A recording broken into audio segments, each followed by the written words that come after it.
Pues bienvenidos todos a una nueva edición de Hoyo Conciencia, la tercera edición que inauguramos hoy de este pequeño proyecto que intenta acercar la ciencia a la sociedad oyense a través de una charla de divulgación que tenga lugar en un ambiente social más alejado de lo que pueda ser la frialdad de un acto académico.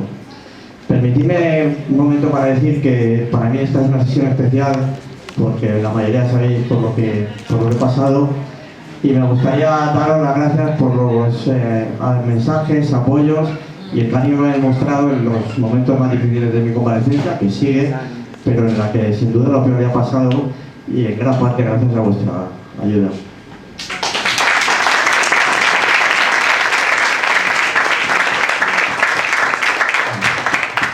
También quería que tuviéramos hoy un recuerdo y mandar un fuerte abrazo a toda la familia de Manolo Baelo, tan implicada en este proyecto, que están pasando por momentos muy difíciles y en las que, por favor, les mandáis nuestro cariño y un abrazo de parte de todos. Bueno,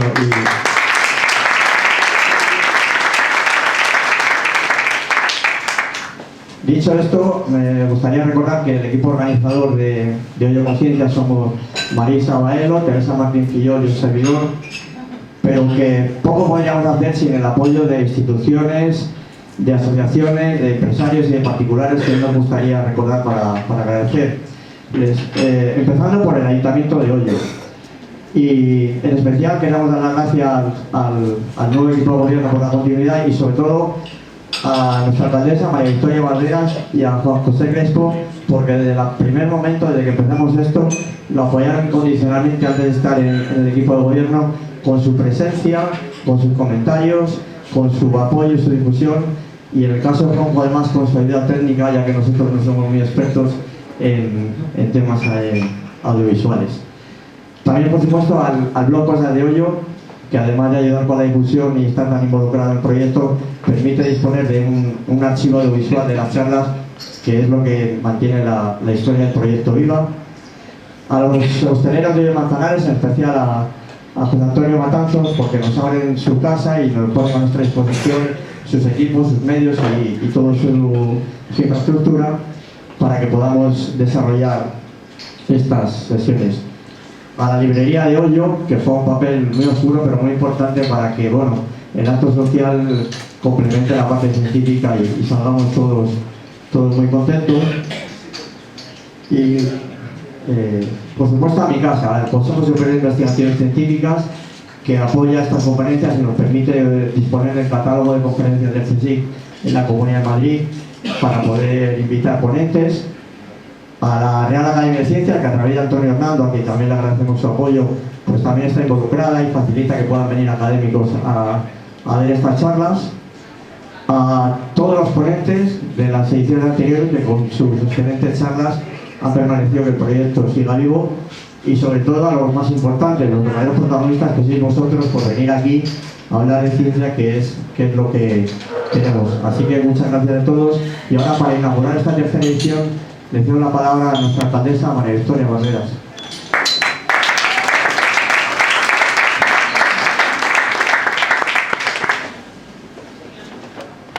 Muchísimas gracias.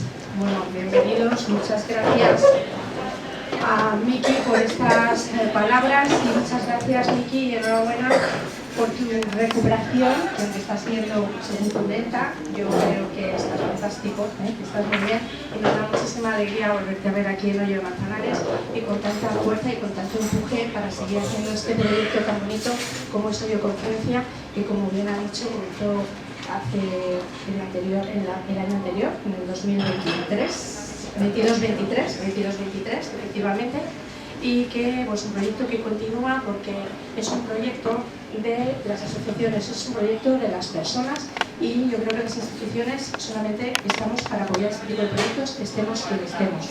Quiero dar también las gracias a todos los ponentes que han estado anteriormente y por supuesto a nuestro ponente de hoy, que es José Fidel González. ¿Qué tal? ¿Cómo estás? Quiero dar las gracias también a todo el equipo de Hoyo Conciencia, a Teresa, que está por ahí en su sitio favorito, a Cosas de Hoyo, a Marisa, a toda la familia Baelo, Y también a todos los organismos que hacen esto posible, porque de alguna manera o de otra empujan, como es la Universidad Complutense o como es el CSIC, y a todos los vecinos que apoyáis con vuestra presencia este proyecto. Como no puede ser de otra manera, como os iba diciendo, las instituciones estamos para apoyar al tejido asociativo, y en eso tengo que darle enhorabuena al concejal de Participación Ciudadana, porque desde un primer momento lo ha tenido claro, lo ha visto y se ha puesto manos a la obra. Así que os invito a todos los que pertenecéis a asociaciones a que sigáis empujándole a hacer cosas, que para eso está aquí. Gracias, Juanjo, enhorabuena por estos 6 meses y por todo lo que llevas hecho y lo que tienes en mente, los proyectos. Y a todos vosotros, vecinos de Hoyo de Manzanares, que pertenecéis de alguna manera a una u otra asociación, que sigáis colaborando como hasta ahora y que nos exijáis y que nos pidáis y que llaméis a la puerta para seguir impulsando todas las ideas y proyectos que sean buenos para Hoyo de Manzanares. Muchas gracias.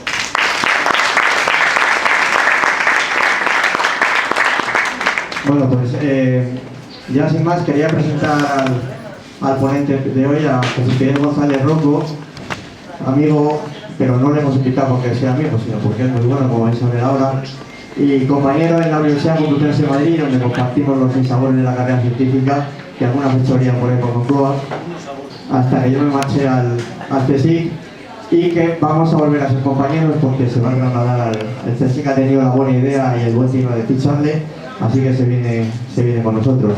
Él actualmente, aunque por poco tiempo, es profesor de la Universidad Complutense de Madrid, es miembro del Instituto de Geociencias y es el coordinador de la red de monitorización de la Sierra de Guadarrama.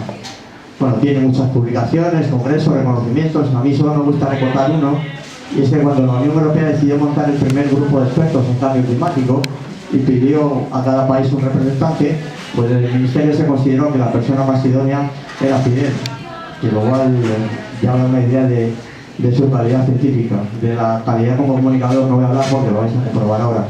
Así que muchísimas gracias por venir a este pequeño pueblo, que desde hoy es el tuyo, y cuando quieras.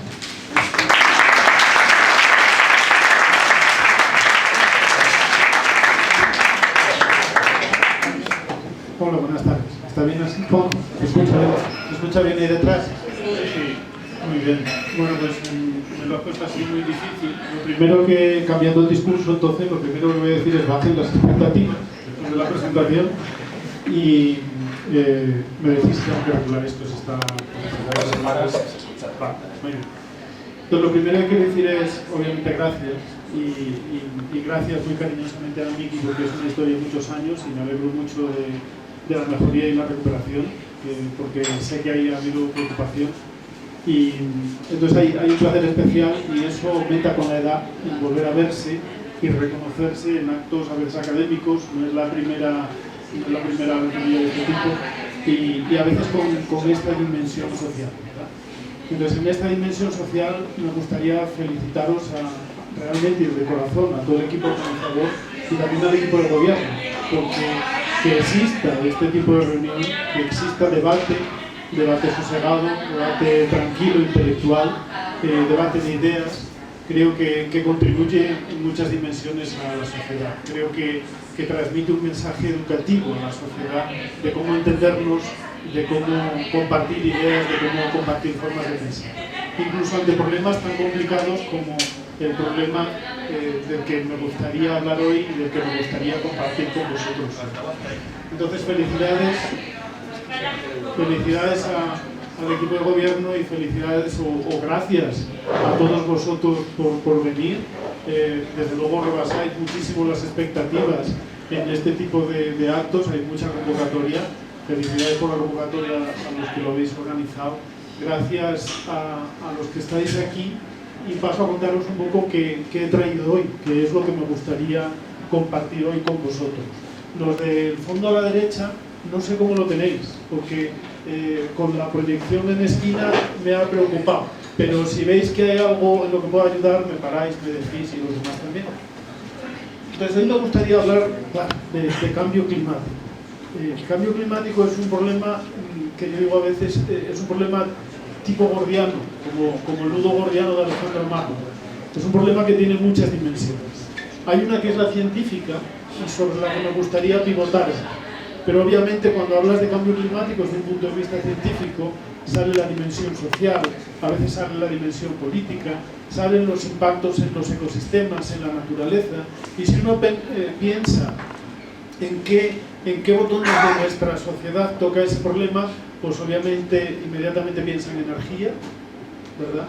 Y la sostenibilidad energética, piensa en materiales, puede pensar también en contaminación, porque está asociado a la contaminación. De una forma más amplia hablamos de cambio global, pensando también en la contaminación y en los efectos del hombre sobre los ecosistemas y la naturaleza en general. El cambio climático es una parte de ese cambio global que tiene que ver con el efecto invernadero, tiene que ver con el calentamiento del planeta por cómo cambia la atmósfera. De eso vamos a hablar hoy un poquito. Entonces, hablar de ese problema es complejo y sobre todo es complejo hablar no poniéndose de perfil sobre todos estos problemas, porque hay muchas facetas, ¿verdad? Y en las discusiones suelen surgir estas facetas. Entonces, mi objetivo, humildemente y honestamente, es pivotar sobre el tema científico con la esperanza de tocar algunas sensibilidades para que también salga lo que no es estrictamente científico y que nos puede preocupar, y que responde a preguntas de en qué momento estamos ahora, qué margen tenemos para actuar, cómo de justo o sensible socialmente es actuar, cómo pensamos sobre este tema. A mí lo que me gustaría poner encima de la mesa es cómo se piensa en ciencia sobre este tema para luego extender las ideas a otras dimensiones en la medida de lo posible, ¿verdad? Pongo esta figura como alusión a la Complutense. Es una figura que hizo un doctorando mío del cisne de la Complutense abrazando el mundo hace unos años y me resulta muy sugerente por la orientación medioambiental o la preocupación en el sentido medioambiental de la Complutense, ¿verdad? Ahora mismo es el icono también del grupo de sostenibilidad en mi facultad de físicas, y estas son mis coordenadas. Mi correo electrónico es FidelGR. Si alguien después de la charla por casualidad me quiere contactar para lecturas o porque le interesa el tema, encantado de atender. A veces ocurre, encantado de atender, ¿verdad? Vengo de la Complutense, pero estoy adscrito al Instituto de Geociencias, al IGEO, que también está en el campus, y lo que comentaba Miki, pues estoy en tránsito este año de pasarme a ese instituto como personal de CSIC. Vengo de un grupo que se llama PALMA, Análisis y Modelización en Paleoclima, y lo que hago desde hace muchos años es sobre todo simulación climática de los últimos milenios extendido hasta finales del siglo XXI, es decir, el cambio climático actual en la perspectiva de cuando todavía no se había desarrollado la industrialización para tener una referencia larga y entender qué factores influyen en el cambio del clima actual, en este cambio, y cómo se interrelacionan tanto antes de las actividades industriales humanas como durante la industrialización, ¿verdad? Hacemos eso, comparamos obviamente con observaciones, evaluamos los modelos y ese es el foco genérico de estudio. Lo hacemos con compañeros de la Complutense, con compañeros de Alemania, de institutos fuera en otros países, en Canadá también, y mucho con compañeros también del campus del CIEMAT. Así que muchas cosas ocurren en el campus de la Complu, por llamarle así, en donde hay, como sabéis, varias universidades y está también el IGEO con centros mixtos y la antigua Junta de Energía Nuclear, que ahora desde hace tiempo también muchos estudios orientados al medio ambiente, al clima, por supuesto a energías alternativas. Bueno, vaya eso por presentación para no dar más la chapa con las coordenadas. Y cuando pensé en el título para esta presentación, pasaron por delante varios títulos. En el anuncio me parece que consolidó el cambio climático, que es verdad, y lo que hoy me gustaría poner por delante es una frase un poco para sugerir, que es esta frase basada en un libro de Saint-Exupéry de 1948, un libro póstumo, lo utilizo mucho, se ha utilizado también en el IPCC, que si uno la traduce, muchos seguro que sabéis más francés que yo, dice que en cuanto al futuro, la cuestión no es tanto predecirlo como elegir el futuro que queremos. Y yo digo, transformando eso, no es tanto predecirlo, porque la ciencia nos coloca ya en el punto de saber cuál va a ser la evolución a lo largo de las próximas décadas. Lo que pasa es que podemos elegir qué evolución queremos en función de lo que hacemos, en función de nuestras emisiones, en función de nuestra relación con el medio ambiente. Hacer eso no es tan sencillo.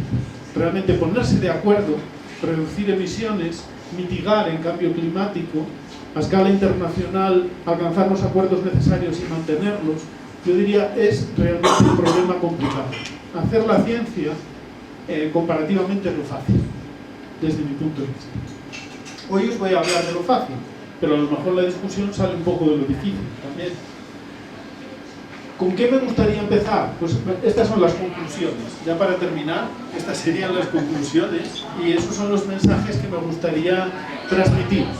Entonces lo que viene después es un poco un relato en el que intento acompañarnos a lo largo de esas ideas. Entonces, la primera idea es que en el pasado ha habido otros cambios climáticos.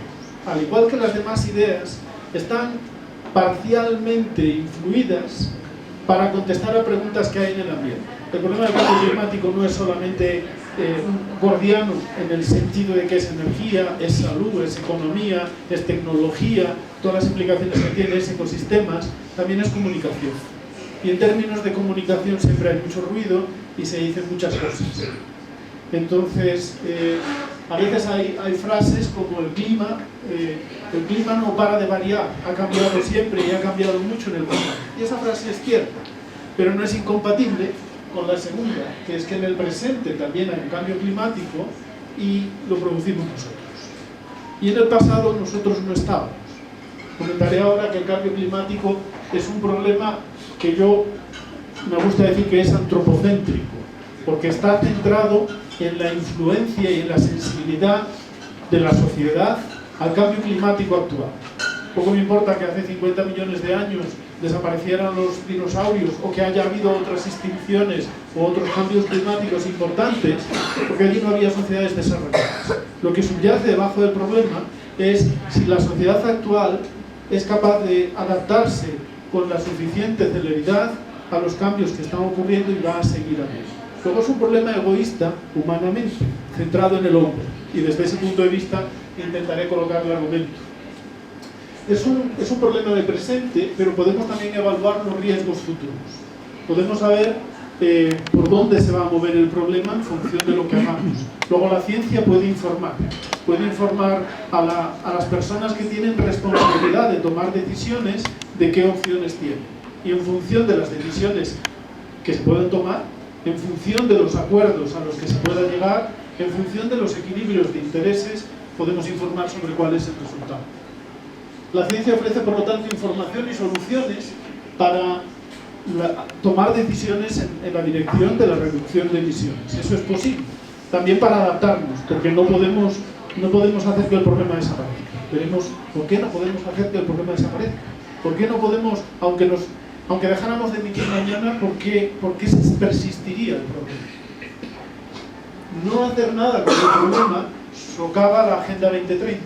Si tenemos un problema de cambio climático, muchas sociedades van a seguir teniendo y van a tener más problemas de acceso al agua, de acceso a los recursos, de acceso a un medio ambiente saludable que pueda traer salud a la población. Si el problema del cambio climático no se pone en vereda, si no lo podemos controlar, en cierto sentido, no podemos controlar eso que hoy está tan de moda en los Objetivos de Desarrollo Sostenible. Es uno de los Objetivos de Desarrollo Sostenible, pero es vehicular para que se puedan cumplir otros objetivos. Luego pensar, si antes hablaba de derechos humanos, pensar en desarrollo sostenible hoy en día, pensar en intentar llegar en derechos a desarrollo a diferentes partes del planeta sin pensar en el tema del cambio climático no es posible. Vale, ¿por qué me gustaría empezar? Pues me gustaría empezar hablando de diferentes escalas temporales, de cómo suelo comentar cómo ha sido el clima en diferentes momentos del pasado.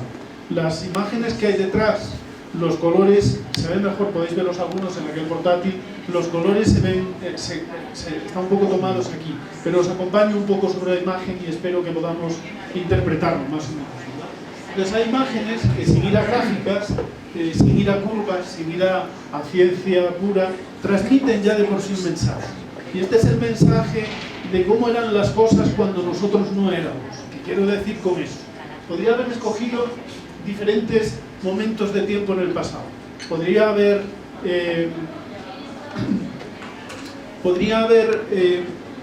Podría haberme ido a distintos ejemplos de situaciones temporales y arbitrariamente he escogido unos pocos para transmitir el mensaje, para vehiculizar lo que quiero decir, ¿verdad? En este caso me voy a un momento bastante peculiar, que es la última glaciación. Me voy a hace 26.000 años, en donde Europa estaba casi completamente cubierta de hielo.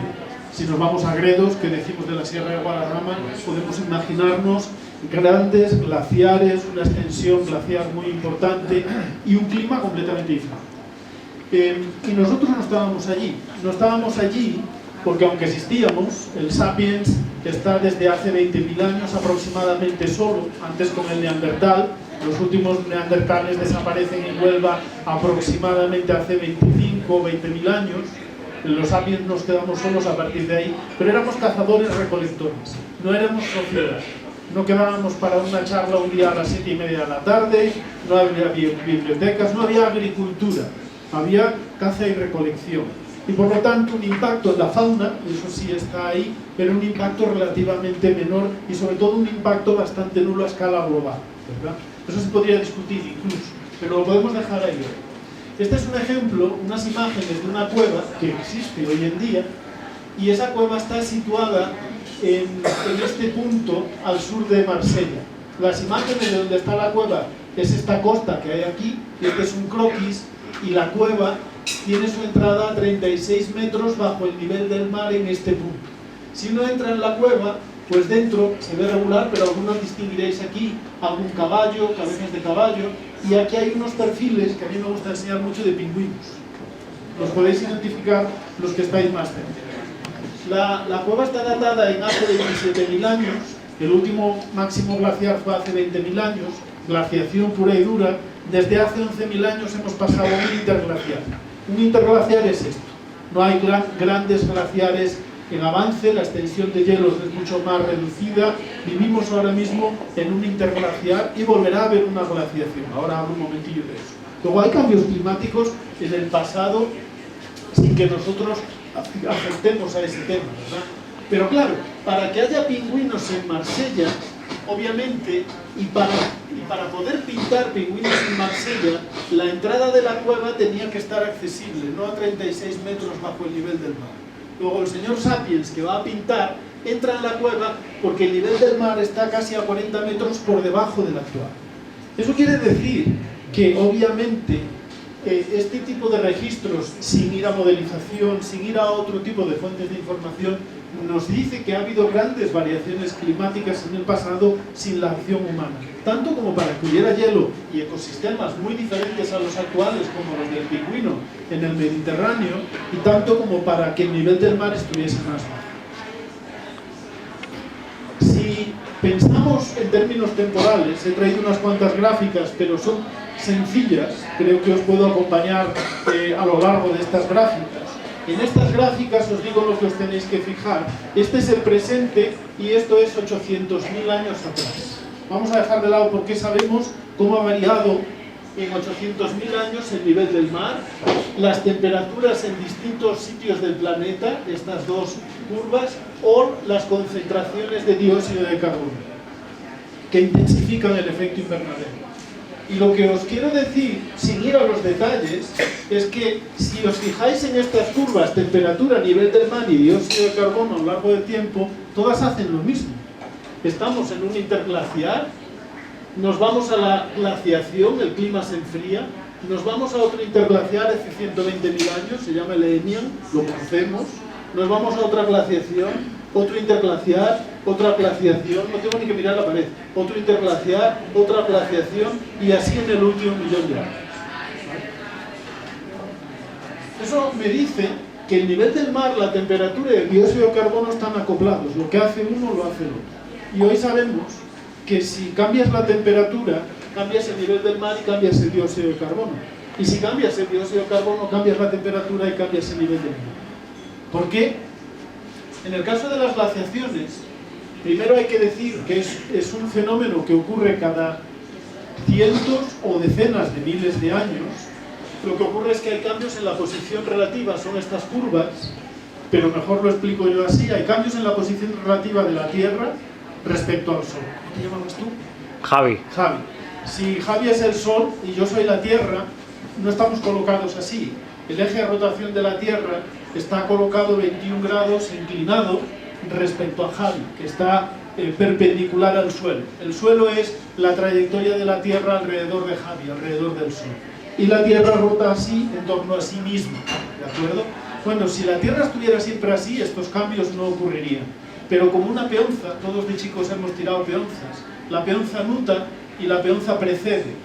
La peonza hace así, por conservación del momento angular, y también nuta el eje. Y en esos movimientos de nutación y de precesión cambia el balance de energía que llega a latitudes medias. Cuando el eje es un poco más inclinado, cuando estoy más torcido, llega menos radiación a Guadarrama.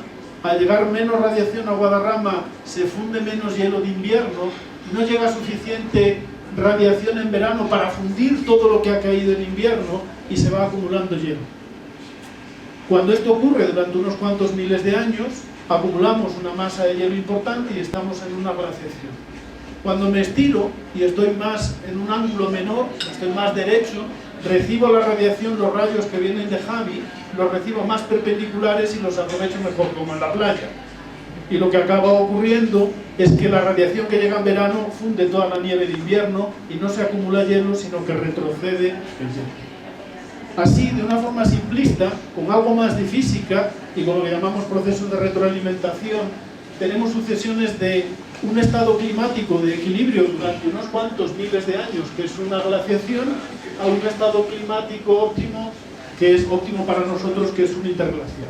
Pero eso ocurre de aquí a aquí, hay 120.000 años. Y el problema del cambio climático del que vamos a hablar hoy ha ocurrido en 100 años. Luego son autobuses que pasan a horas distintas. En algún momento ocurrirá, sobrevendrá una glaciación. Pero como sapiens estamos aquí desde hace 20.000 años, menos 11.000 años, menos 8.000 años, apurando un poco con lo que voy a decir a continuación. Y 8.000 años es un tiempo muy pequeño como para que me preocupe este autobús. Lo que me preocupa es el cambio de temperatura en pocos años y décadas. Y eso ha ocurrido en 100 años solamente. Porque son relojes diferentes. Este cambio climático es totalmente natural y viene a hablarme de escalas temporales en las que han sucedido y se han desarrollado ecosistemas en escalas temporales muy diferentes. Nosotros empezamos a ser sapiens, cazadores, recolectores, solo nosotros aquí, hace 20.000 años. Y este dedo, más fino que este dedo, son 11.000 años, ¿vale? Ahora recordaremos un poco más esas escalas. Pero esencialmente, cuando en Guadarrama se acumula más hielo, imaginaros en Groenlandia, imaginaros en el Polo Sur. Mucha del agua del océano y del Mediterráneo pasa a las masas de hielo. Luego se puede entrar en la cueva del pingüino, baja el nivel del mar. Luego la temperatura varía, al igual que varía con ella el nivel del mar por el balance de agua que hay en el planeta. En cuanto al dióxido de carbono, cuando tenemos un clima más frío, el océano es capaz de retirar más dióxido de carbono de la atmósfera. Luego, cuando vamos a una glaciación, lo que tenemos es que en un clima más frío, el océano retira más dióxido de carbono y baja el CO2 de la atmósfera. Cuando el clima se calienta, sube el CO2. Pero si altero el equilibrio subiendo el CO2, y ahora estoy comparativamente en este nivel, de aproximadamente 280 ppm que tenía en el siglo XIX, he pasado en 150 años a 420, que es donde estoy ahora, pues podemos imaginar qué va a pasar con la temperatura y podemos imaginar qué va a pasar con el nivel del mar.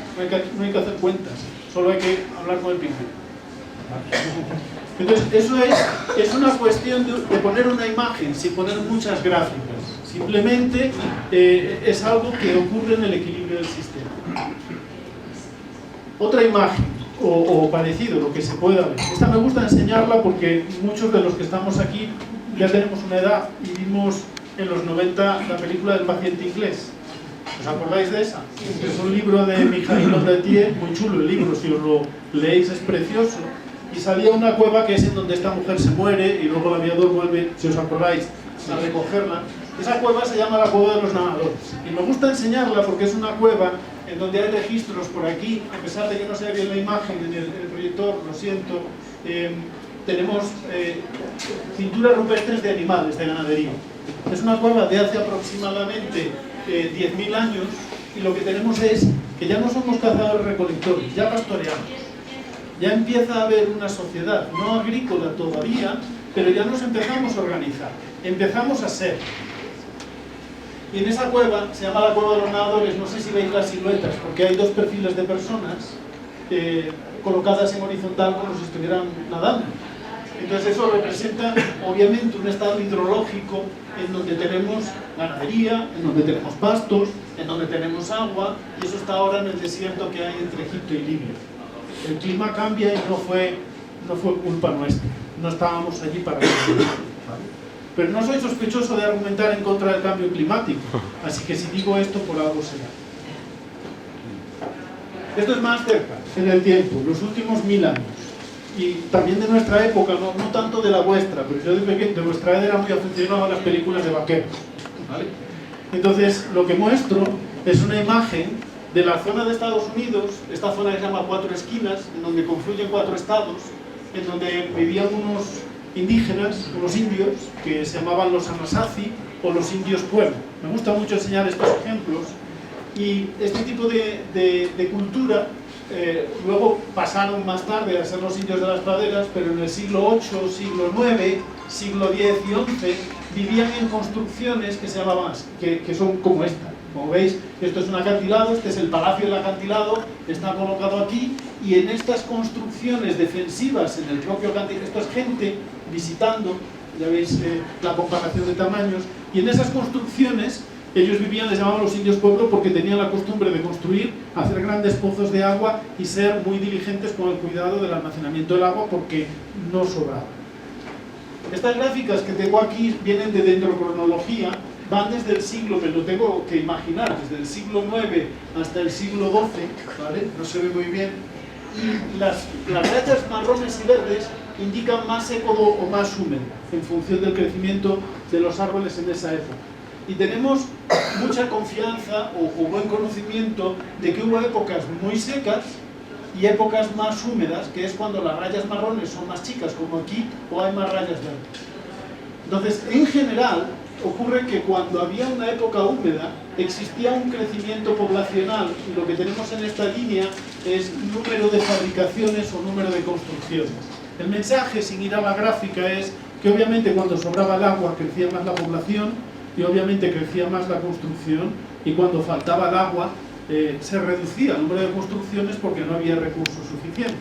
Las sociedades son sensibles al cambio climático, y la palabra sociedad significa somos como sociedad, estamos organizados, afectamos al medio ambiente o convivimos con el medio ambiente. Y uno puede decir, va, eso es el siglo IX o X, luego después de esto vinieron duras de telar y abandonaron estos emplazamientos y se fueron a otro lado, la cultura desapareció. Lo que ocurrió muchas veces, conflicto con el vecino, porque cultivaban aquí arriba, cuando no había agua suficiente, pues le robaban al vecino, y cuando no, pues se comían al vecino si podían, y llegado un momento pues desaparecía la cultura. Eso ha ocurrido sistemáticamente en Asia, en Oriente Medio, en diferentes partes. Las sociedades se adaptan a las épocas de bonanza, y cuando falta, sufren. No nos adaptamos a algo sostenible, no nos adaptamos para guardar para el futuro, nos adaptamos al consumo en el límite de nuestras posibilidades. Aprovechamos todo el terreno que se nos da. Y eso no es desde ahora. Me gusta mucho ese ejemplo de los Anasazi y de los indios pueblo, porque seguro que todos sabéis y conocéis la crisis de los años 30, la crisis del Dust Bowl. Entonces, me da siempre para argumentar que en la misma zona lo que tenemos son la gran sequía de finales de los años 20 y de los años 30, que tuvo un impacto en la economía global. Luego, en un mundo desarrollado e industrializado como el del siglo XX, obviamente, como el del siglo XXI, seguimos siendo sensibles a la producción agrícola porque tenemos que comer. Seguimos siendo sensibles al agua, al acceso a la comida, y unos países más que otros. Luego, no es una historia de sociedades subdesarrolladas del siglo IX, es una historia todavía válida actualmente de que somos sensibles a la producción, a los extremos climáticos y al recurso hídrico cuando falta y somos sensibles cuando se tiene, ¿verdad? Luego, esas sequías, no voy a entrar en estas curvas para no aburrir, pero esas sequías, además del siglo IX y X, fueron mucho más grandes que la sequía de la crisis de los años 20. El impacto que la crisis de los años 20 tuvo en la economía global, incluso en la guerra civil, el impacto de esa crisis, hay que tener en cuenta que fue debido a una sequía mucho más ligera que lo que ocurría de forma natural. Luego, no solo no estamos preparados a veces para el cambio climático, sino para eventos que ocurren en escalas temporales mucho más largas y para los cuales no tenemos memoria. Sin querer dramatizar. Bueno, ahora tenemos observaciones. Y entonces voy a pisotear una margarita. Eso lo hacía hace 10 años, que era aquello de ¿se calienta o no se calienta? ¿Existe cambio climático o no existe cambio climático? Hoy en día esa es una pregunta aburrida y no entramos en la cuestión de demostrar eso. Lo que veis aquí son las series de temperatura medidas por diferentes instituciones desde finales del 19, 1850, hasta el presente. Podéis ver aquí 2025. Y uno dice, ¿subió la temperatura? Bueno, a principios de finales del 19, principios del 20 no, incluso se enfrió, subió en los años 20, 30, 40, en los años 50 se estabilizó, incluso se enfrió, y desde 1970 no ha dejado de subir. En total ha subido 1,1, 1,2, más de 1 grado desde finales del siglo XIX. 1 grado a escala global, ¿vale? Puede parecer poco, pero ahora diré por qué 1 grado a escala global es muchísimo. Luego hay un calentamiento. Y lo hay porque lo hemos medido, punto, no hay más discusión. ¿Por qué ese calentamiento no ocurre desde el principio y todo seguido? Eso es una pregunta que podemos contestar. ¿Por qué ocurre desde 1970 y no desde antes? Bueno, eso es algo que desde hace tiempo la gente ha estudiado y hoy en día sabemos contestar, pero ocurre. No es si quiero, me quiere o no me quiere, esto es cambio climático. Y lo que todavía no podemos decir en base a estas figuras es a qué se debe. Lo que estoy diciendo es que hay un aumento de temperatura, pero no por qué. Para ponerle imagen a ese aumento de temperatura tengo aquí un vídeo que enseña cómo ha sido desde 1880 hasta ahora ese aumento de temperatura en diferentes partes del planeta. Los colores están un poco tomados. Si a alguien le interesa verlo después, que me lo pida y le paso el vídeo, allí los colores se ven bien. Pero veréis que hay unos tonos anaranjados y otros tonos como azulados. Los tonos azulados indican temperaturas bajas por debajo de la media en todo el siglo XX. Y los tonos anaranjados por encima de la media en el siglo XX. Eso quiere decir que cuanto más anaranjada esté o cuanto más rojo esté, más aumenta la temperatura. Y la escala la tenemos aquí al lado, pero ahora le voy a dar y os guío un poquillo al ver eso. Uy, tengo el portátil lejos, a ver si consigo hacerlo desde aquí. Si lo consigo... Sí, qué bien. Bueno, pues aquí está la fecha, esto de aquí es la flecha, lo voy a poner así, y podemos ver principios del siglo XX, muy azulado todo, algún calentamiento regional, pero desaparece. En 1940, 47, 48, 50 se calentó un poco y luego esto parece un partido de fútbol. Y luego resulta que se enfrió otra vez. Pero a partir de los 80 empieza a calentarse todo, 1990, 2000, 2008, 2010, hasta ahora. Y eso no es una película, son datos, ¿vale? Y lo que vemos, y hablo con un compañero de físicas, es algo muy sencillo. El océano, a ver ahora cómo quito esto, bueno, da igual, apunto con esta. El océano se calienta menos, pues porque el agua retarda más el calentamiento, tiene una capacidad calorífica más grande. La Tierra, con propiedades termodinámicas, con una respuesta mayor, se calienta más que el océano, y las zonas polares tienen lo que llamamos amplificación polar, porque donde hay hielo, como en el Guadarrama, el retroceso de la nieve y el retroceso del hielo hace que al haber menos hielo se refleje menos radiación. Al reflejarse menos radiación, lo que tenemos es que entra más radiación al sistema y se calienta más. Luego, un grado local puede ser 4 o 5 grados en todas estas regiones. 5 grados, como puede estar previsto para dentro de unas cuantas décadas, en estas regiones se eleva la amplificación polar al orden de 10, 12, 13, 14 grados, depende de la zona. Entonces podemos empezar a imaginarnos qué pasa con el permafrost, qué pasa con los climas árticos, qué pasa con los extremos de que va a ser casualidad, los extremos de temperatura que tenemos ahora en verano. Entonces hay muchos aspectos, no todos, y los medios de comunicación a veces también barren para casa y exageran con algunos eventos que podrían haber ocurrido sin cambio climático, pero hay muchos aspectos que están relacionados con el balance de energía y que realmente suponen una respuesta al cambio climático actual. No estoy diciendo quién es responsable de esto, estoy diciendo que esto se produce y que no hay que discutir si se produce o no. Se pueden discutir otras cosas, pero eso no sería interesante. Fijaros en este mapa y quedaros con la idea: océano, tierra, Ártico. Y paso para adelante si me deja. Entonces, ¿cómo sabemos que hay un cambio climático? Y he quitado fuera gráficas para dejar el mínimo posible. Sabemos que hay un cambio climático. Bueno, yo diría primero, ¿qué es un cambio climático? Y si a mí me preguntan, mi forma de contestar a eso es, además soy de la casa que se lo puede permitir, que es de físicas, un cambio climático es un cambio en la energía. Si la energía que entra en la Tierra disminuye, la Tierra se enfría. Y si la energía que entra en la Tierra aumenta, la Tierra se calienta. Eso puede ocurrir por distintos motivos, porque pivotamos, Javier y yo, en función de cuestiones naturales, como la posición de la Tierra en escalas temporales muy largas, o porque cambiamos la química de la atmósfera y atrapamos radiación infrarroja, que es el efecto invernadero. Ahora iré a eso. Puede haber diferentes motivos, pero si la Tierra se calienta, es porque tiene más energía, ¿vale? Entonces, si un cambio climático es un cambio de la energía, ¿por qué sabemos que hay un cambio climático? Porque nosotros no medimos la energía que está entrando, hombre, los satélites un poco, ¿verdad? Pero sabemos que hay un cambio climático porque pasan varias cosas a la vez. Sube la temperatura de la Tierra, disminuye la cubierta de nieve, disminuyen los glaciares, sube la temperatura del aire, sube el vapor de agua en la atmósfera. En una ducha caliente hay más vapor de agua que en una ducha fría, luego tenemos más agua en la atmósfera en circulación. Lo que pasa es que esa agua no la repartimos como queremos.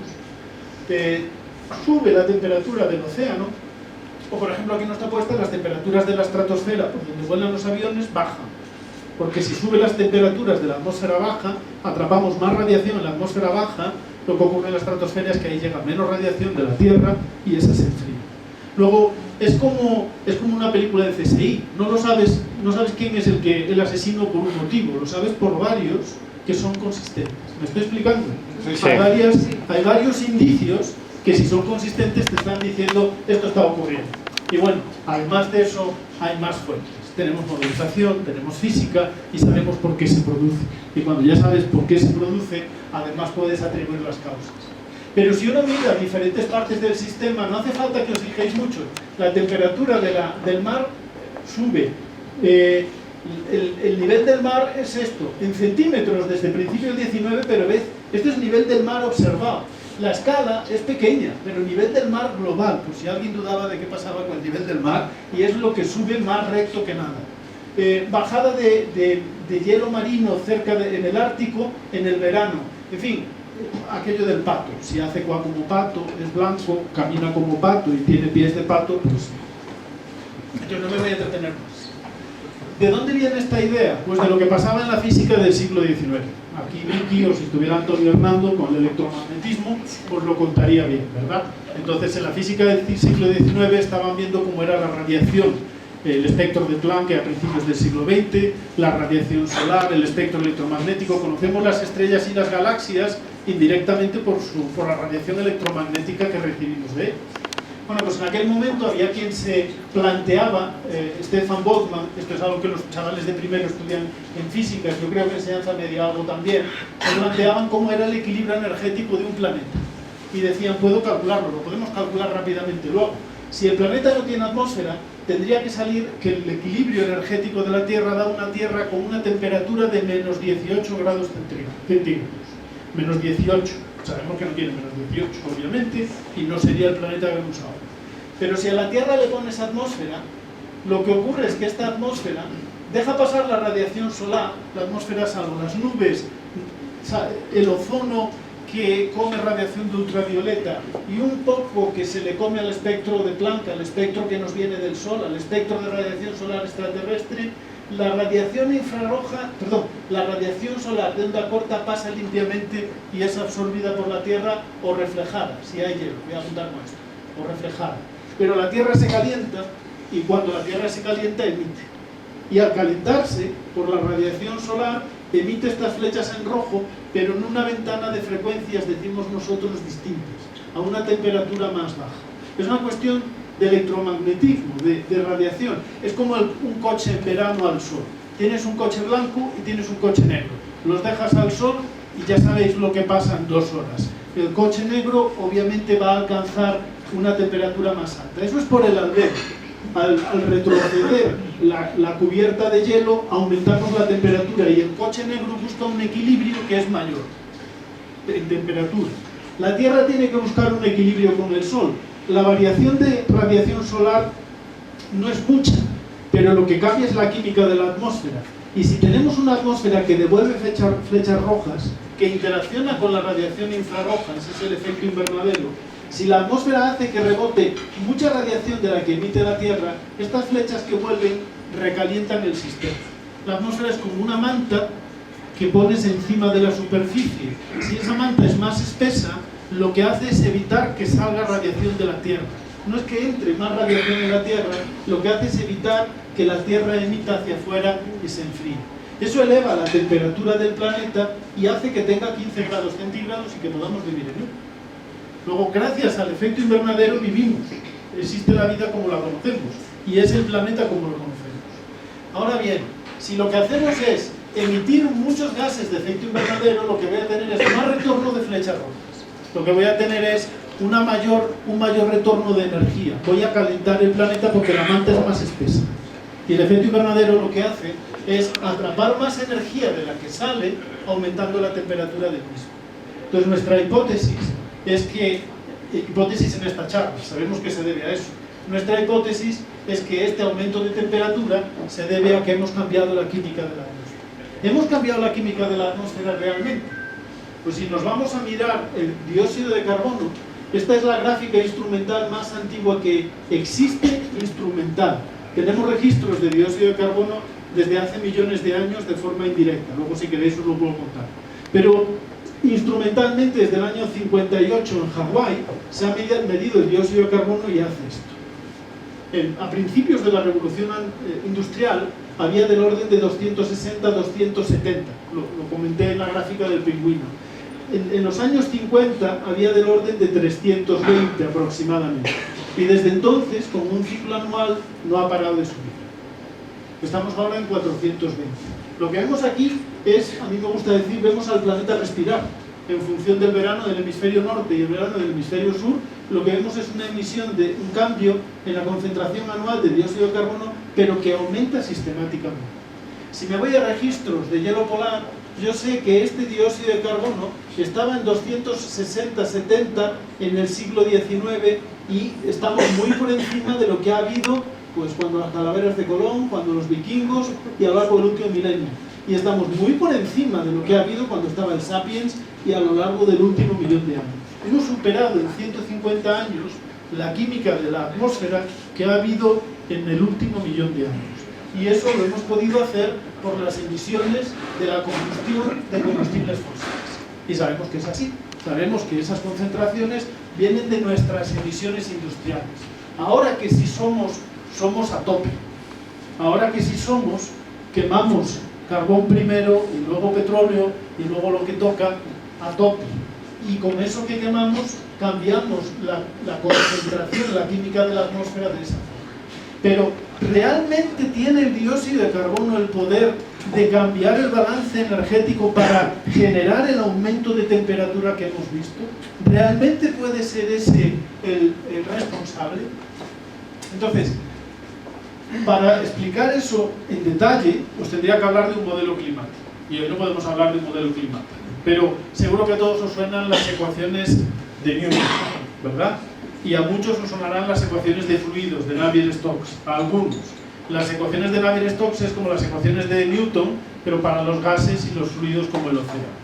Y si escribimos ese sistema de ecuaciones y lo resolvemos, tenemos un modelo climático. Si escribimos ese sistema de ecuaciones y lo resolvemos para unos cuantos días y tenemos unos buenos datos de entrada, tenemos un modelo meteorológico, que es el tiempo de unos cuantos días.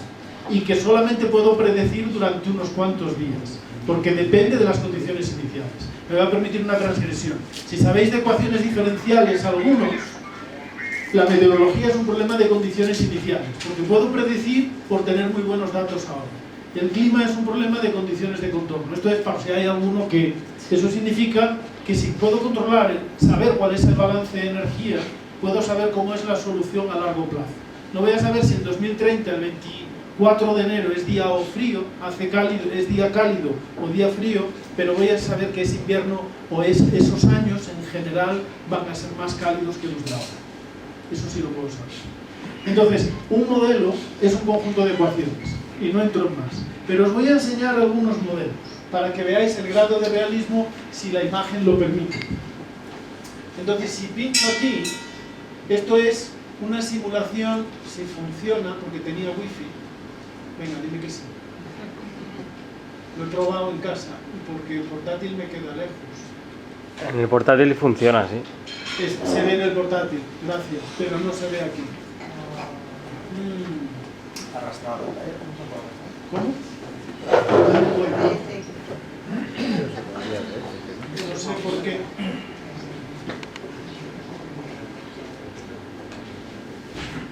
Perfecto. Bueno, el concejal, ¿eh? Sí, sí. Muchas gracias. Sí, efectivamente. Luego, esto es un ejemplo de una simulación con un modelo climático. Si los colores se viesen, veríamos una sucesión de cambios de temperatura normales meteorológicamente o normales climáticamente, de cómo es un año en comparación con otro. Parecería la realidad. Lo que veis aquí ahora son manchas, pero si los colores estuviesen bien, veríais algo que podríamos confundir con la realidad. Realmente el realismo de los modelos hoy en día es muy alto y permite realmente contestar preguntas de ¿qué pasa cuando aumentan los gases de efecto invernadero? A ver ahora si puedo sacarlo de aquí. ¿Me podrías ayudar, Juan? Pues marca esa ventana y pinchas en esta. En esta de aquí. Ah, vale, yo me quedo quieto. Vale. Deja lo que va y ahora este. A lo mejor hay sonido, pero no nos interesa tanto el sonido. Y de nuevo hay una limitación de color. Dale o le doy yo. No voy a pretender que se escuche, da igual, no era eso. Pero quería poner algunas imágenes del grado de realismo que puede tener un modelo que realmente podemos confundir con imágenes de la realidad, imágenes de satélite. Esto es un modelo de hace unos cuantos años. Como veis está pixelado porque la resolución de los modelos que teníamos hace 10 años, y esto es un modelo de hoy en día. Si veis, esto no es una imagen de satélite, es un modelo de hoy en día representando nubes, representando anticiclones y borrascas, y lo que hay por detrás son números, soluciones de ecuaciones. Obviamente hacen falta ordenadores superpotentes, es complejo desde un punto de vista numérico, pero tienen un grado de realismo muy elevado para podernos preguntar ¿qué pasa cuando en un modelo a esta atmósfera le cambio? Este es el jefe del Max Planck y lo vamos a quitar, no nos interesa. Le doy para adelante, pero no me podrías ayudar, Juanjo, y lo siento. Sí, es quitar esta. Lo intento aquí. Dale tú. Verdaderamente. Eso lo matas porque es una web. Se lo puedes quitar. Dale. Ah, vale. Aunque no me quiero mover, si me tiembla el pulso, aquí está. Muchísimas gracias. Entonces, un modelo puede representar con alto grado de realismo el comportamiento del sistema Tierra, ¿vale? Vamos a partir de eso. Y de algo tan complejo podemos hacer algo bastante sencillo, que es, como en el mundo actual, calcular las temperaturas medias que me da un modelo a lo largo del siglo XX. Y ver qué ocurre cuando en ese modelo coloco gases de efecto invernadero y cambio la energía de cada año, porque va cambiando la intensidad del efecto invernadero, o no hago eso y hago otras cosas. Entonces, ¿podrías darle escape para tomar control? Contaba con tener el portátil al lado. Si le das a escape y vuelves, o pincha en la presentación simplemente, porque no me da. ¿Ahora? Sí, ahora estoy. Entonces, si yo considero diferentes experimentos con muchos modelos climáticos, empezando incluso desde diferentes estados iniciales, pero para eso a nosotros hoy nos da igual, y si en esos modelos climáticos tengo en cuenta lo que cambia la variabilidad solar, la energía que nos viene del sol y la actividad volcánica, esos modelos me dicen que la temperatura de la Tierra tendría que estar en esta banda azul, no cambiar. Si en esos modelos incluyo el aumento de los gases de efecto invernadero, Esta banda naranja es lo que los modelos me dicen, independientemente de si son años más cálido o más frío, esta banda naranja es lo que los modelos me dicen que tendría que haber ocurrido a lo largo del siglo XX. Y esta línea negra son las observaciones. Luego los modelos me están diciendo que lo que hemos experimentado a lo largo del siglo XX se puede explicar solamente si en ellos incluyo las actividades humanas, los gases de efecto invernadero, las emisiones de aerosoles, los cambios en los usos de la Tierra. Cuando hago todo eso, los modelos me dicen, me reproducen un estado climático que progresivamente es consistente con las observaciones. Me dicen que el aumento de temperatura es desde 1970, porque emitimos también aerosoles. Cuando hago experimentos sin aerosoles, la temperatura aumenta antes. Me dicen que cuando hay volcanes esto se enfría, y veo el Pinatubo. Estos enfriamientos son enfriamiento volcánico. Me explica cómo ha sido la evolución de temperatura del siglo XX. Entiendo por qué el clima ha cambiado como ha cambiado a lo largo del siglo XX y hasta nuestros días. Hoy en día estamos aquí y los modelos me dicen que debería estar en este rango, no en este. Esto sería lo que hubiera pasado si nosotros no hubiéramos emitido. Y esto es lo que ha pasado con nuestras emisiones. No estoy haciendo juicios de valor, no estoy diciendo que debería haberse evitado, que no nos deberíamos haber desarrollado, no estoy diciendo que el mundo debería ser distinto. Lo que estoy diciendo es que podemos entender por qué ahora estamos aquí y no aquí. Y eso solamente se explica con nuestras actividades. Pero también nos dice que obviamente si seguimos con ese ritmo o lo incrementamos porque necesitamos crecer, la trayectoria que seguimos es hacia abajo. Y eso no tiene mucha discusión. Estos señores son, este fue el jefe de mi jefe en Alemania y este es un japonés-americano y fueron hace 3 años premios Nobel de Física por su contribución a saber que el cambio climático lo producen las actividades humanas precisamente y su contribución al desarrollo de los modelos climáticos. Klaus Hasselmann y Sigmund Mann. Si vamos a cualquier región de la Tierra, aquí ya se ve mal, ¿verdad? Pero veis que hay una zona que es como sería rosa o de un morado claro y hay otra zona más oscura, ¿lo veis, no? Todas las gráficas. En el Ártico, en diferentes partes de la Tierra, la temperatura, la energía en el océano, y la línea negra son las observaciones. Y podéis ver que para poder explicar las observaciones siempre tiene que aparecer lo que en este proyector es el morado oscuro. Es decir, el modelo teniendo en cuenta las actividades humanas. Si en el modelo no tenemos en cuenta las actividades humanas, no explicamos estos aumentos en diferentes partes del globo. Aquí sí. ¿De acuerdo? Luego sabemos que hay un cambio climático y sabemos lo que lo produce. Y discutir eso es poco interesante. Hay preguntas científicas muy interesantes aquí en esto, pero no son esas. ¿Qué va a pasar en el futuro? Y voy terminando. ¿Qué va a pasar en el futuro? La cuestión no es tanto predecirlo, sino saber qué futuro queremos, decía Saint-Exupéry. Entonces, en el futuro no podemos hacer adivinación. Sabemos que la respuesta del planeta, la temperatura y el clima del planeta depende de cuánto emitamos. Y no sabemos cuánto vamos a emitir. Si nos dicen cuánto vamos a emitir, podemos calcular cuál va a ser la respuesta del planeta. Como eso no se sabe, lo que se hace, como en seguros, como en otro tipo de actuaciones, es establecer escenarios de riesgo.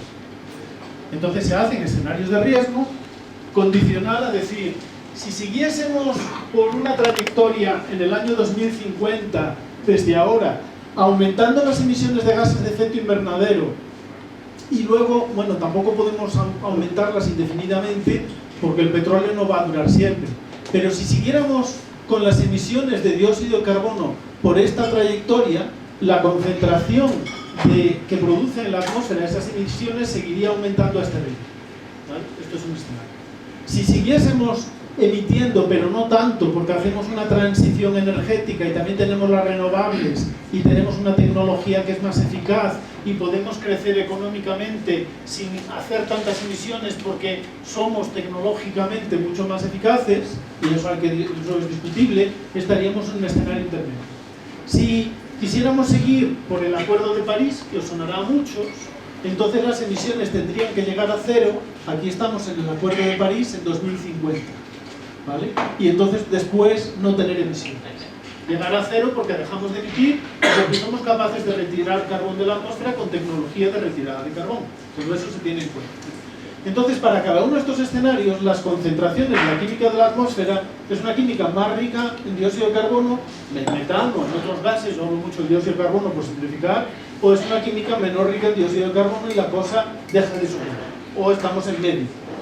Y como ya vimos las gráficas anteriores, cuando cambia el CO2, cambia la temperatura, cambia el nivel del mar, cambia todo lo demás. Así que lo que podemos esperar es una respuesta cuasi lineal a esto. En estas gráficas, y lo siento por el cómo lo podéis ver, me voy a detener aquí un poco, pero no hay nada complicado. Este tramo que se ve como verde son observaciones hasta ahora, y lo que aparece como morado es lo que los modelos dicen a partir de ahora, y lo que aquí se ve como gris o negro es lo que los modelos dicen que ha pasado hasta ahora. Es decir, los modelos dicen que la temperatura ha variado así como las observaciones y son consistentes, y en el futuro, respecto a 1850, aumentaría aproximadamente hasta 4 o 5 grados por encima de 1850. Desde 1960 aproximadamente 3 grados. En este escenario, si reducimos, podemos llegar en este escenario de aquí a aumentar aproximadamente 1,5 grados o 2 solamente. 1,5 grados o 2 globalmente, acordaros de aquel mapa de océano, tierra, hielo en el Ártico, sabemos que en algunas regiones es muchísimo. Si nos pensamos qué ocurre con la energía almacenada en el océano, estos son observaciones y simulaciones, veis que casan perfectamente, y el aumento de energía almacenada en el océano en el futuro que contribuirá a que siga subiendo el nivel del mar. Si pensamos en términos de hielo marino en el Ártico, las observaciones y las simulaciones verde y gris malamente podéis ver que coinciden muy bien, y lo que aquí está muy borroso, lo que indica es que eventualmente a finales del siglo XXI habría muchos veranos sin hielo marino. Algunos no hago juicios de valor, algunos dirán, vale, pues adiós Panamá, paso directamente a Trocho por el medio y me voy al Pacífico porque me resulta muy conveniente. Además, recursos naturales, minería, no tengo tampoco tanto problema. Eso ya depende del juicio de valor que hagamos. Y intencionadamente, aunque se me vean los andares y la forma de pensar, intento mantenerme al margen de eso, ¿vale? Y lo que vemos aquí es precipitación global. En un mundo con más energía en movimiento es el efecto que os decía en la ducha, más vapor de agua y más precipitación. No voy a enseñar los mapas hoy, salvo que luego tengáis interés, pero lo que ocurre es que llueve más donde normalmente ya llueve más, y llueve menos, lo que hacemos es intensificar el ciclo hidrológico, y en zonas donde llueve poco llueve menos, y en zonas donde llueve más tiende a llover más todavía. Aceleras el sistema. Entonces, estos son cambios que los modelos dicen que van a ocurrir, y si vemos cómo se distribuyen espacialmente, no hace falta ver los 6 mapas, ¿vale? Estos son cambios de temperatura, vamos a fijarnos en uno. Por ejemplo, vamos a fijarnos en este, que es el más intenso, pero los demás, ¿veis que son igual? ¿Qué ocurre en el futuro? Pues que el océano se calienta menos, como ya está ocurriendo, la Tierra se calienta más y el Ártico responde más fuerte, que es lo que ya está pasando. Si tenemos un aumento de energía más potente, como en el escenario más intenso, todo es mucho más rojo. Si tenemos un escenario que sigue el protocolo o el acuerdo de París, lo que tenemos es un cambio menor como este. Incluso zonas en donde se mantiene cierto grado de enfriamiento que sabemos por qué ocurre. ¿Vale? Entonces, son muchas gráficas que a veces, pero no cambia tanto. Es el océano se calienta, la Tierra más y más el Ártico, y tanto más cuanto más evitamos. Es algo muy lineal. Pues ya casi terminando, y uno dice, vale, ¿desde cuándo lleváis haciendo esto? Y dice, pues el primer informe del IPCC fue en 1990. ¿Desde cuándo se están usando los modelos climáticos para hacer esto? Conocer que esto iba a ocurrir, hubo un señor así a finales del siglo XIX que con calculadora del siglo XIX, es decir, con boli y con papel, calculó que esto iba a pasar. Si lo hace un señor del siglo XIX, listo, con boli y papel, no debe de ser algo tan complejo. Lo complejo debe de ser saber qué ocurre en Murcia, saber qué ocurre en Guadarrama, saber qué ocurre en distintos sitios. Pero tenemos modelos climáticos esencialmente para hacer esto, la posibilidad de hacer esto desde 1990. Y los modelos desde 1990 han ido mejorando mucho, incluso los escenarios. Entonces, desde 1990, si recopilamos todo lo que han ido diciendo los modelos, y esto es un ejercicio de retrospección, Desde 1990 se daban estas proyecciones, estas estimaciones de cambio. Luego se fueron ampliando porque dices, bueno, puede ser que se emita más o se emita menos, y tenemos todo este rango. Pero en 1990 no se sabía lo que iba a pasar. Y esta línea es lo que pasó después. Estas son las observaciones de lo que pasó después. Entonces, lo que hay por detrás son los modelos, y lo que hay por encima es lo que ocurrió después de hacer esa estimación de cuál era la evolución del sistema. No hace falta que comite mucho, ¿no? Es decir, los modelos han sido capaces esencialmente de adelantar qué era lo que iba a ocurrir en los últimos 30 años. Bueno, pues ya para cerrar, dices, vale, nos has convencido por pesado. Entonces dices, ahora dale un botón e imagina que eres capaz de que de repente, que es imposible, se dejara de emitir mañana. Nos ponemos de acuerdo, hacemos algo impensable y mañana lo paramos todo. En realidad lo hicimos en la pandemia. En la pandemia se paró mucho. En realidad las emisiones durante la pandemia se redujeron aproximadamente en un 15%. Las emisiones no se redujeron tanto, pero se redujeron apreciablemente. Pero bueno, imaginaros que hiciéramos eso, que lo paramos todo. Al día siguiente empezamos la partida otra vez, ¿no? Todo bien. Y eso no es así. No es así porque el dióxido de carbono, sobre todo el dióxido de carbono, no tanto el metano que dura décadas, cuando llega a la atmósfera dura siglos y milenios. El tiempo de vida media del dióxido de carbono en la atmósfera es muy alto. Luego, en nuestra escala temporal, en una escala de una glaciación se reajusta, porque 1000 años es poco. Pero en nuestra escala temporal de nuestras vidas, de la sociedad de hoy que somos, el dióxido de carbono que va a Las Vegas se queda en Las Vegas. No lo quitas de la atmósfera. No tienes tecnología para quitar eso activamente. Luego, cuando tú emites una determinada cantidad de dióxido de carbono, sube la concentración de dióxido de carbono un poco y se mantiene así durante siglos. Estos son siglos. Si emito otra cantidad de naranja, ya sin números, pues sube otro poco. Una parte me la quita el océano, dice, trae para aquí. O la tierra, los árboles, trae para aquí, que te quita un poco de lo que has emitido. Pero esencialmente te quedas en un nivel superior porque has inyectado en la atmósfera y lo que va a la atmósfera se queda en la atmósfera en buena medida. Y si emites otra cantidad superior, el dióxido de carbono se queda ahí. Luego, no puedo retirarlo. Estoy comprometido con todo lo que he emitido desde el principio de la revolución industrial. Estoy respirando no lo que estábamos emitiendo ayer, sino lo que hemos estado emitiendo durante 150 años. ¿Me estoy explicando? Sí. Eso significa que la intensificación del efecto invernadero, esto es para mentes sencillas como la mía. Si sube el dióxido de carbono, ¿qué me dice el pingüino? Que la temperatura sube. Si lo subo un poco, sube otro poco. Si lo sube un poco más, hombre, podemos calcular los decimales, pero va a subir la temperatura. Y si lo subo más, pues va a seguir subiendo. Es lo que muchos de nosotros diríamos una relación de proporcionalidad. Si subo una cosa, la otra me sube. Y una relación de proporcionalidad es más o menos una recta. Más o menos. Es discutible si es una recta, o cuando deja de ser una recta y pasan otras cosas, cuando empieza a ser no lineal, pero para lo que nos ocupa hoy, a más dióxido de carbono, más temperatura, y no puedo volver no reparto cartas otra vez. Si lo hago con un experimento, con un modelo, eso lo puedo hacer. Los modelos me permiten eso, porque en la realidad el laboratorio está de la puerta del bar para afuera. Pero en un modelo no es como en muchos laboratorios de física, que está de la puerta para adentro.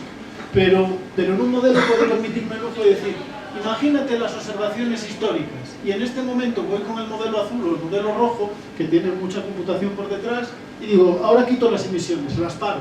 Estos son siglos por delante, 1, 2, 3, 4 siglos. ¿Qué hacen las temperaturas? Si corto las emisiones completamente, las temperaturas se mantienen constantes o a lo largo de varios siglos descienden un poco. Y si sigo con las emisiones pero mantengo la concentración constante, todavía siguen aumentando un poco hasta que se estabilizan. Luego, estoy ya en un juego en donde lo que tengo que hacer es adaptarme y si quiero puedo mitigar para que los cambios en el futuro no sean tan intensos, pero no puedo volver a repartir cambios. Porque estoy comprometido con que la química de la atmósfera que tengo hoy en día es lo que ha alterado en 150 años y eso va a tardar en limpiarse por sí solo, milenios. Estos son números de verdad, no se ven bien, pero son todo modelos del IPCC. Es una gráfica igual, emisión de gases de efecto invernadero y respuesta a la temperatura. Es un poco más compleja de entender, Pero si os guío, a lo mejor me seguís en breve. Seguro que la entenderíais muy bien, pero así en breve para no liarnos. Desde 1850 nosotros hemos emitido una cantidad que es como hasta aquí, 600 gigatoneladas de carbón, muchísimo, pero pongamos que son 600. ¿Cuánto cambio de temperatura me ha producido eso? Pues si subo por aquí me ha producido aproximadamente 1,5 grados de cambio de temperatura. ¿Qué ocurre si yo sigo emitiendo? Pues te puedo calcular básicamente cuánto va a ser el cambio de temperatura pillando una cantidad acumulada de todo lo que he emitido desde el siglo XIX y viendo los 3 o 4 o 2 grados que me generan. Pero me dice algo más. Me dice que si no quiero que la temperatura suba, por ejemplo, de 2 grados, si no quiero que suba, si no quiero que suba de 2 grados, me vengo por aquí y no puedo emitir más de 800. ¿Me seguís? Esto me limita, es decir, si emito 800, ya estoy a 2 grados más, porque la respuesta a la temperatura, por este diagrama, es... Uy, para allá, para el otro lado, la respuesta a la temperatura es proporcional, es esta recta. Si emito hasta aquí, tengo la temperatura, y si digo, no quiero subir de este nivel, no puedo emitir más que hasta aquí. Y estoy en esas, no puedo emitir más que hasta aquí. Al ritmo que vamos, los 800 nos los ventilamos de aquí a 2050. Eso quiere decir que a finales del siglo XXI, de 1,5 grados, 2 grados, ni de broma. Eso es imposible. Tenemos que estar en un aumento de temperatura del orden de 3 grados al ritmo que vamos ahora. Luego, si queremos limitar el aumento de temperatura a finales del siglo XX, tenemos que quedarnos por debajo de una cota. Y al quedarnos por debajo de una cota, eso significa que hay que empezar a parar ahora, porque si no, no nos da tiempo. Y de ahí viene el concepto de emergencia climática. No es que esté afectado el sapo partero, que lo estará, o que nos quedemos sin hielo en el Ártico, que es verdad, o que hay menos nieve en Guadarrama en invierno y que va a haber menos, que es verdad. No es por nuestra reacción emocional a algo que vemos como una emergencia, que puede serlo, sino que es porque para tomar medidas tenemos que actuar en un tiempo limitado. Por eso hay prisa. Porque si no controlas las emisiones hasta esta fecha, te pasas de emisiones y tu objetivo no va a ser 1,5 grados, 2 grados, sino mucho más. ¿Me explico? Pero es que 1,5 grados, 2 grados es importante para terminar. Pues hombre, 1,5 grados, 2 grados hace, si os ayuda a interpretarla porque se comen los colores, con 1,5 grados tenemos, me sé lo que dice aquí, 14% más de olas de calor. Con 2 grados un 36% más, son 2,5 veces más. La pérdida de hielo marino en el Ártico es 10 veces peor con 2 grados que con 1,5 grados. El nivel del mar en principio lo podríamos discutir, pero en principio no cambia mucho. Lo que pasa es que eso admite discusión. La pérdida de vertebrados, la pérdida de plantas, de especies, es normalmente doble o triple solo por 0,5 grado más. Y podemos seguir. Los arrecifes de coral Goodbye ya con 1,5 grados, para cuanto más con 2 grados, ¿verdad? Y eso es muy poco margen realmente. El acceso, las cosechas, eso estaba por aquí, las cosechas tropicales, porque la gente tiene que comer en zonas tropicales, obviamente se disminuyen en un factor también importante. O sea, si vamos sobre diferentes aspectos de los ecosistemas y del acceso a recursos, la agenda de desarrollo sostenible, 0,5 grado importa mucho. ¿Podemos hacerlo? Bueno, lo más fácil para decir que podemos hacerlo es decir, tácticamente sí. Si a partir de hoy, esto es un diagrama de emisiones en el siglo XXI y lo que dice es el protocolo del Acuerdo de París. Si traemos las emisiones para abajo y llegan a cero en 2050, cosa que ocurre aquí, aunque lo veis mal, si las emisiones llegan a cero en 2050, entonces la temperatura en 2050, los modelos dicen que va a seguir subiendo, y ya sabemos que hasta ahora nos han equivocado porque sabemos lo que está pasando, va a haber lo que llamamos un disparo, suben hacia un pico y luego se relaja hasta 1,5 grados o 2 grados, dependiendo de lo que hagamos en el siglo XXI. Técnicamente es posible, y 0,5 grado importa, pero lo difícil es ponerse de acuerdo. Eso es lo realmente difícil. Entonces, algunos comentarios finales, y lo siento si os he dado mucha charla. Para evitar los peores efectos del cambio climático necesitamos una reforma estructural que es muy compleja. Podemos hablar de eso. económica, energética, eso de la transición. Pero eso tiene muchas vueltas todavía y tiene muchas dimensiones vistas, ¿no?, de las que podríamos hablar. Para 2030 las emisiones de gases de efecto invernadero tendrían que ser aproximadamente un 45% inferiores a 2010. Y en realidad, pongo por aquí, van a ser un 13% más altas en 2030 que en 2010. No solo no vamos a decrecer, sino que vamos a crecer. Luego vamos en la dirección contraria. Eso es claro y es objetivo. Para poder limitar el aumento de temperatura gravemente. La Unión Europea en realidad sí ha reducido las emisiones. Ha reducido las emisiones en un 23% y el PIB ha crecido. Obviamente hemos puesto también mucha industria en China, en Asia, ¿verdad? Entonces hemos mandado las emisiones a un sitio donde cuentan en otro lado. Pero eso es otro tema. Digo para no querer tampoco tocar la cuestión de que somos perfectos. A escala global, esta desvinculación entre emisiones y Producto Interior Bruto no ha ocurrido. Pero aquí hay mucha conversación por delante. ¿Es sostenible un modelo de crecimiento? ¿Con cambio climático o sin cambio climático podemos permitirnos el crecimiento continuado? Esas son preguntas difíciles que académicamente se están tratando. No tanto en mi facultad, yo soy de físicas, pero en donde se tratan esas. En resumen, el cambio climático actual lo producen las actividades humanas. Entretenernos en discutir eso o en escuchar a quien nos dice otra cosa es perder el tiempo realmente sincera, humilde y honestamente.